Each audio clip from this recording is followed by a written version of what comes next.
सीताराम।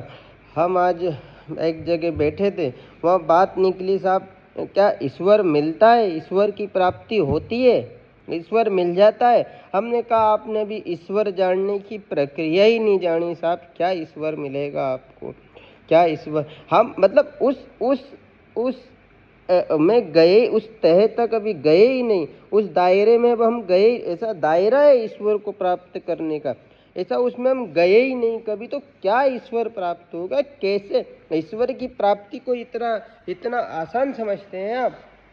ईश्वर की तह तक ज्यादा हर किसी के बस की बात नहीं है। वो एक सज्जन पुरुष आए, बोले साहब ईश्वर, तो हमने कहा ईश्वर आप ये बताओ, आपके पास आप घर क्या करते ईश्वर की प्राप्ति के लिए? बोले साहब घर बार में रहा बजा का सब खाए पिया, अच्छा कमाए खाए, और 2 टेम अगरबत्ती लगाए, थोड़ा नाम लेना, चालीसा पढ़ना, ये ऐसी 2-4 बातें ने बताई। मैंने कहा आप जो कह रहे ये बिल्कुल तथ्य है आपकी बात में, गृहस्थ आश्रम सबसे बड़ा है, पर इस शरीर को ऐसा बताओ, इस मन को ऐसा बताओ, ईश्वर प्राप्त करने की आपको प्रक्रिया बता रहे हैं कि इसको ऐसा लगना चाहिए कि अब मेरा कोई नहीं है, बिल्कुल एकदम हट जाओ अलग, पूरा चिंता मुक्त होकर बैठ जाओ, मुझे किसी के लिए कुछ नहीं करना, मेरा यहाँ कोई नहीं है, कोई नहीं है, कोई नहीं है। ऐसी मन में, दिमाग में, दिल में ऐसी भावना बन जानी चाहिए। मतलब हमने उनको सज्जन को जवाब दिया, जैसे आपका कोई जमीन जायदाद है, किसी की कोई जमीन है, वो उस पे अगर सरकार को काम करना है तो जो जमीन का मालिक है उससे वो पूछेगा कि मुआवजा देगा, उसका कुछ भी होगा। मतलब सरकार अगर सरकारी संपत्ति उसे घोषित करती है तो सरकार को जवाबदेही है सरकार की कि उसे जवाब दें, उसे बताएं कि आपकी ज़मीन को हम सरकारी घोषित कर रहे हैं या विद्यालय बनेगा इसलिए हम आपकी ज़मीन ले रहे हैं। और कोई होते हैं कि अपनी दे देते हैं अपने मन से कि मजदूरों के बच्चों को पढ़ाने के लिए विद्यालय बन रहा है, मैं ये ज़मीन अपने सरकारी घोषित करता हूँ, आज इसे सरकार अपने हिसाब से उपयोग में लेती भी है, ऐसा होता भी है, ये भारत सरकार के कानून के अंतर्गत आता। पर हमें आपसे इतना सा समझाना था। सज्जन पुरुष हंस दिए साहब, गदगद हो गए मन ही मन में कि आप साहब जो समझाना चाह रहे हैं वो हम समझ गए, आप क्या कहना चाह रहे हैं हम सब समझ गए। हमने उनसे कहा कि आप शरीर से और मन से पूरी तरह एकाग्रता में आ जाओ कि यहाँ मेरा कोई नहीं है, ना तो मैं किसी को यहाँ अपना बनाना चाहूँ, ना किसी का बनना चाहूँ, मेरा सब है, मेरे पास मर्सिडीज है, सब है हमारे पास, बड़ी से बड़ी गाड़ी है, बंगला है, पर मैं किसी का बनना नहीं चाहूँ, मुझे बनना नहीं किसी का, ना मैं किसी का हूँ।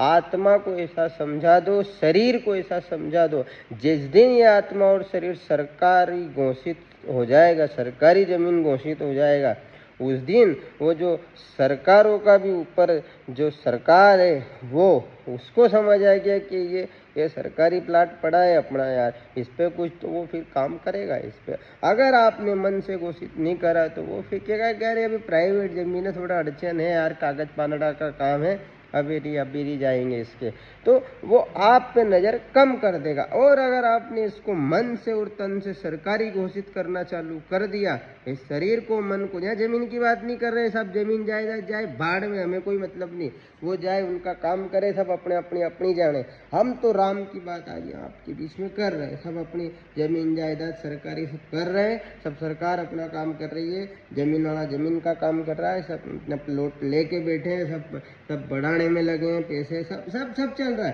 पर हम तो इस शरीर और मन की बात आपके बीच में रख रहे हैं कि मन को और शरीर को ऐसा सुझा दो अंदर से, ऐसा बता दो इसको कि ऐ सुन ले रे, उंगली बता के बताओ इसको कि ऐ सुन ले रे मन, सुन ले अब तू, यहाँ अपना ना तो पहले कोई था ना अब कोई है, अपन है उस सरकार की सरकारी जमीन, तो वो चाहे जो करे इस पे उसको करने दे जो करे, ये कई प्राइवेट लोग हाथ नहीं लगाते।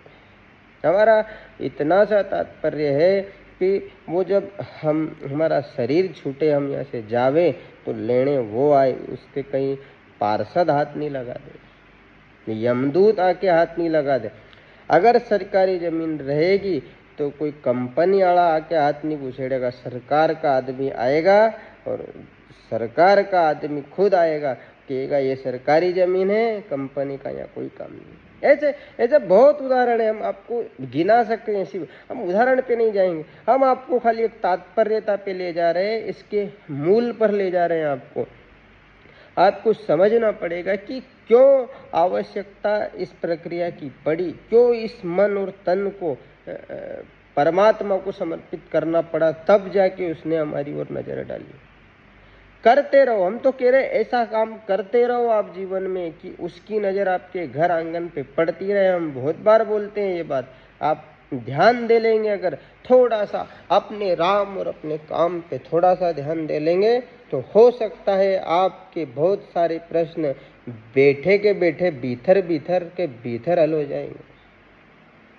इसमें कोई दोहरा ही नहीं है, दो मत नहीं है, कोई ऐसा आप ज़्यादा गुणाभाग भी मत किया करो। आप तो सरलीकरण पे जाओ। ईश्वर को जितना सरल तरीके से आप प्राप्त करने की कोशिश करेंगे, वो आपके इतने ही निकट आएगा। आप अगर कठिनता पे जाएंगे तो वो और कठिन होता चला जाएगा। वो समझेगा कि ये सब जानता है, आएगा धीरे धीरे आए। वो बेचारा कोई नहीं जाने, उसके पास वो यार थोड़ो टेको लगा दो यार, बेचारा टेका लगा देगा, वो ईश्वर टेका लगा देता है। जैसे कोई तो रहता है अपनी गुल्लक बैंक में पैसा जमा करता है, नौकरी वाला, तो उसको पता है कि करने दो इसके हिसाब से।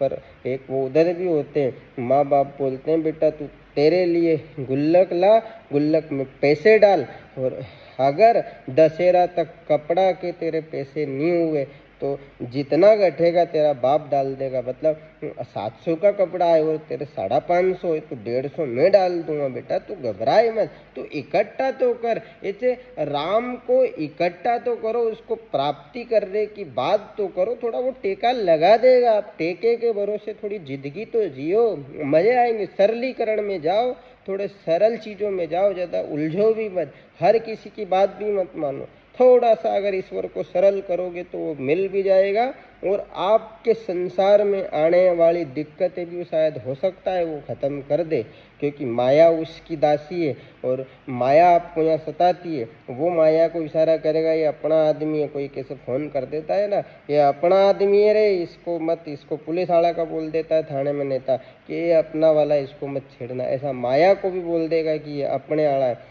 इसलिए आपकी मन की वृत्ति बना लो कि सरकारी संपत्ति घोषित कर दो तो इस पे कुछ बन जाएगा, कुछ वो सरकार कुछ बना देगा, इस पे वो वाला सरकार, यहाँ की तो हम बात ही नहीं करेंगे।